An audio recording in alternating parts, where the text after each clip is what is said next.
स्त्री स्वरूपा अव्यक्ता सदा कृतिः अप्रदर्ख्या प्रतिहता नियन्त्री यन्त्रवाहिनी हार्दमूर्तिर्महामूर्तिः अव्यक्ता विश्वगोपिनी वर्तमाना अनवद्यांगी निरवद्या त्रिवर्गता अप्रमेया अमृतदुःखा कूढस्था कुलनन्दिनी अविगीता तन्द्रसिद्धा योगसिद्धा मरेश्वरी विश्वसूतिः तत्पयन्ती नित्यतृप्ता महौषधिः सप्ताद्यया सप्तसः कृतज्ञा कृतलक्षणा त्रिवर्धिनी त्रिलोकस्था भूर्भुवस्वरयोनिजा अग्राह्याग्राहिकानन्दा ह्वया सर्वाधिसायिनी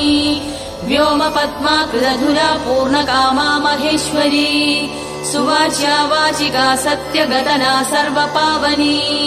लक्ष्यमाणा लक्षयन्ती जगज्ज्येष्ठा सुभावः जगत्प्रतिष्ठा भुवना भर्त्री कूटा प्रभाविनी क्रियायोगात्मिका मूर्तिः हृदब्जस्तामणुक्रमा परमद्यौ प्रथमजा परमात्ता जगन्निधिः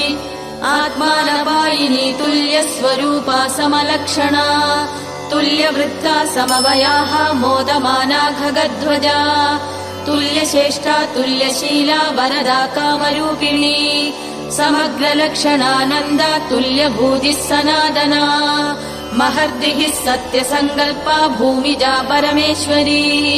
जगन्माता सूत्रवती भूतधात्री यशस्विनी महाभिलाक्षा सावित्री प्रधाना सर्वभासिनी नानावपुर्बहुविधा सर्वज्ञा पुण्यकीर्तना भूताश्रया हृषीकेश अशोका स्वाङ्गिवाहिका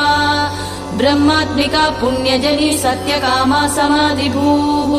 हिरण्यगर्भा गम्भीरा गोधूळी कमलासना जितक्रोधा कुमुदिनी वैजयन्ती मनोजवा धनलक्ष्मी स्वस्तिकरी राज्यलक्ष्मीर्महासती जयलक्ष्मीर्महागोष्ठी महोनी माधवप्रिया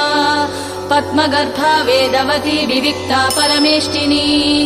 सुवर्णबिन्धुर्महती महायोगी प्रिया नगा।